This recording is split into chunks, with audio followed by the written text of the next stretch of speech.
Airport security. Homeland Security's own inspectors were able to get illegal items through SA checkpoints 70% of the time. What is just a placebo effect but most people don't realize? How's it going, my viewer? Ready for another story time, my dude? Great, get your popcorn and strap in because this one is going to get good. Since you're already here, why don't you do your boy Andrew a favor and hit that subscribe button, or at least like the video. And if you do, I'll give you access to Belle Delphine's OnlyFans. Enough BS, let's get into these juicy stories. MLMs. People feel successful when in fact they're losing money. Beats headphones have weights inside them to make them heavier and give the illusion of quality and sturdiness. When my cat wants fresh food, but he still has some in his bowl, I pretend to put more in there. He usually falls for it. Vicks Vapor Rub doesn't actually do anything for your sinuses. It's a placebo effect. It does, however, help reduce migraine pain and to reduce swelling. That's actually what it was originally marketed for migraines. That minty fresh, zesty clean feeling you get from toothpaste. It started as a marketing strategy and caught on, and now almost all toothpaste is mint because we associate the minty freshness with cleanliness. As a former lifeguard, I can assure you that whatever cleanup you see lifeguards doing after someone vomits in the pool is almost certainly just show. There isn't really anything you can do, you just let the filter chlorine take care of it and pretend to clean to please the suburban moms. When cake mixes first came out, you only had to add water to them, but too many housewives felt like that was cheating and wouldn't buy cake mixes. So the cake mix companies added another step. The eggs. It worked, apparently the cracking and adding of the eggs to the batter was enough to make it feel more homemade, and cake mixes became extremely popular. I'm not sure if it still does this, but at one time Google Docs intercepted the Ctrl+S shortcut and briefly changed the cursor to the thinking cursor, Hergless, beach ball, whatever your computer does.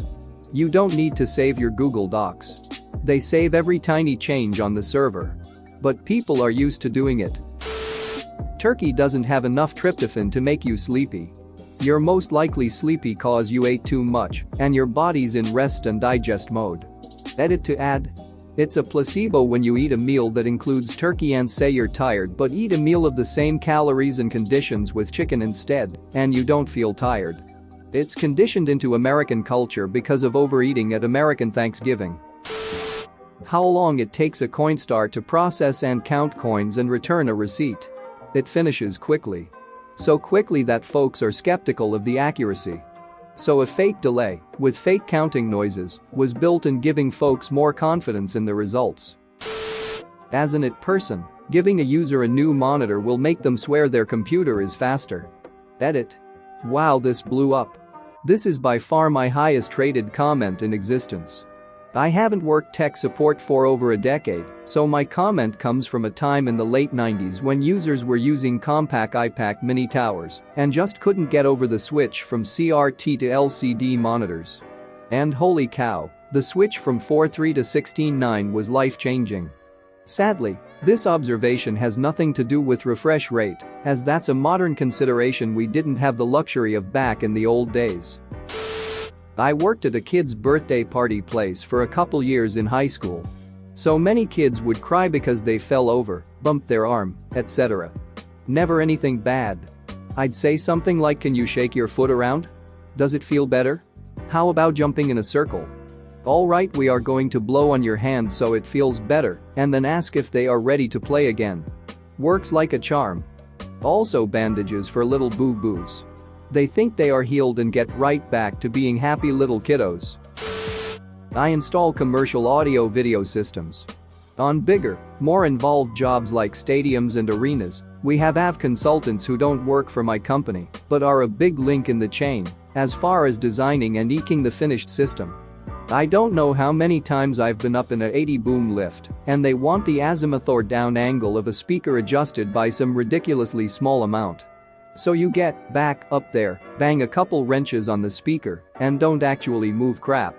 How's that? Oh yeah. That sounds better. Works every goddamn time. The exaggerated sounds of some vacuum cleaners, microwaves and cars to make them sound powerful. The loading screens on some apps that make it seem like they are doing something complex. I once spoke to a guy involved in developing the first ATM cash machines. Early trials showed that users thought that the dispensing of cash happened too fast and didn't trust that it had correctly debited their account for the right amount. So they inserted a wait cycle to make it appear that the machine was counting the cash. That wait cycle is still there today in most machines. Edit. Woke up to a billion replies telling me that the acronym ATM contains the word machine. I know this, but I included both ATM and cash machine for those parts of the world where we don't really use the term ATM. When I worked train tech support, our agents would always get pushback from customers when we asked them to power cycle their phone, which 9 times out of 10 would fix their issue. So, I had them tell the customer to read them some numbers off the back of the battery when they were still removable that we absolutely did not need. Then we told them we refreshed a few systems and they put their battery back in and it's all fixed. Alternatively, when batteries couldn't be removed, we'd tell them that if the phone was powered on while we did the update, it could ruin their SIM card. So they'd make sure to power off their phone. I'd do nothing. They'd turn it back on and it worked great. But if I had told them to power cycle their phones? No way. Bubbles in cleaning products. Early formulations of soap way back when used to naturally form suds. Newer formulations can clean better but don't naturally produce suds, as the bubbling was an incidental side effect that doesn't actually have any bearing on cleaning. When these newer soaps were first introduced, people complained they didn't work because they didn't make loads of bubbles. So the manufacturers started adding a chemical solely to generate bubbles that didn't actually help with the cleaning at all, and all the complaints stopped. To this day, the association of bubbles equals clean is strong enough that they still do it. Basically all cleaning products, including toothpaste, foam up when used, and almost without exception, the foam is 100% marketing. Astronomer here. Police and hospital workers may swear otherwise and always argue when I say this, but despite numerous studies, no significant correlation has been found between more crazy behavior and the full moon. People just tend to notice when there's a full moon and it's a particularly busy night is all. After all, you're not going to note the phase of the moon when it's a new moon and thus literally no moon in the sky to note. Edit. Wow, a lot of people really don't like this one. But for those arguing the moon's gravity is to blame. The force of the moon pulling on you is far less than the pull from any person standing next to you. Like for those arguing the full moon makes your water break, the doctor standing next to you has more of a pull on you than the moon. Tides only work for water because of the vast scales involved, and your body is insignificant compared to an ocean. Homeopathy. My mum is a homeopath, and I don't subscribe to it at all. Please save your judgments, I'm not here to discuss that, but I've seen her help many people with minor to moderate afflictions. While the medicine definitely doesn't work, the patients believe it does. In this, along with the fact that sitting down for an hour with someone who listens to all of your problems and ailments in detail and takes much more interest in their life than a normal GP would, leads to them having belief that they'll get better. My belief is that the psychological help they receive often helps with problems, especially ones that are exacerbated by stress. Also, I'll note that any homeopath who isn't a crappy person does not try to treat mental illness or life-threatening conditions that require real medical care and will tell the patient this. Anything that you think cures hiccups. Ever wonder why there are so many cures out there that people swear by? It's because hiccups often, though not always, have a major psychological component.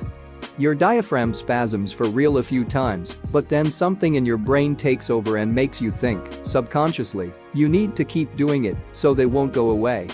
Then someone tells you they know a cure. Since it's coming from your head now, if you believe something will work, it will, and once it works once, you believe it more, and it will be more effective. Doesn't matter what the cure is. It just matters that you believe it will work. This is also why you can have them scared startled out of you. It's actually just a distraction that makes you forget to keep hiccuping. Once you know this, you won't get incurable hiccups anymore. When it happens, it's because there's actually something happening to your diaphragm But once that over, they'll just stop. Don't try this approach with other conditions though, please. Most things can be gotten rid of just by believing you don't have them. Thanks for watching. What did you think of the story time? Let me know in the comments below. If you liked the video, smash that like button and subscribe so you don't miss any more story times.